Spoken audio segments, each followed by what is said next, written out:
అయితే మనుగురు వెళ్తుందని చెప్పాను కదండి. తెల్లే దారిని అయితే మాకు ఇప్ప చెట్లు అవపడ్డాయండి. మస్తు ఉన్నాయి ఇప్ప చెట్లు అయితే. చూడండి, ఇది అదే చెట్టు. కిందనైతే మస్తు పడ్డాయి. నేతిగా కొన్ని అయితే ఏరినా. ఇంకా ఈ తమ్ముడు కూడా ఏరుకుంటాడు. ఈ తమ్ముడు కూడా మా వెహికల్నే వచ్చిండు. ఈ తమ్ముడు కూడా మనుగురులో జాబ్ చేస్తాడట. ఇంకా మా వెహికల్ వెళ్తుంది అనగానే సరే మేము కూడా వస్తాము అని అన్నాడు. ఈ తమ్ముడు కూడా మాతో వస్తాడు. ఇక తమ్ముడు కూడా చేరుకుంటాడు. ఇప్ప పూలు అయితే ఇదైతే వెనుకటనైతే వీటిని ఏం చేసేవాళ్ళండి? ఇప్ప సారా. ఇవి హెల్త్కి కూడా మంచిది. ఇది ఇప్ప సారా. అది ఈ పూలనే పెట్టేవాళ్ళ ఎట్లా అన్నట్టు? ఈ పూలను అయితే ఎండబెట్టి సారా చేసేవాళ్ళట. ఆ సారానైతే హెల్త్కి మంచిదట.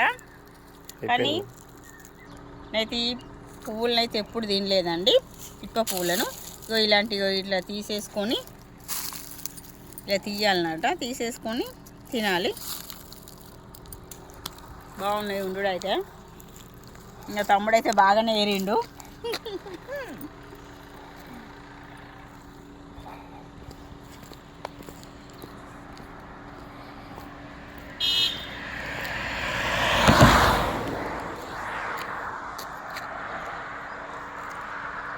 వెనకటనైతే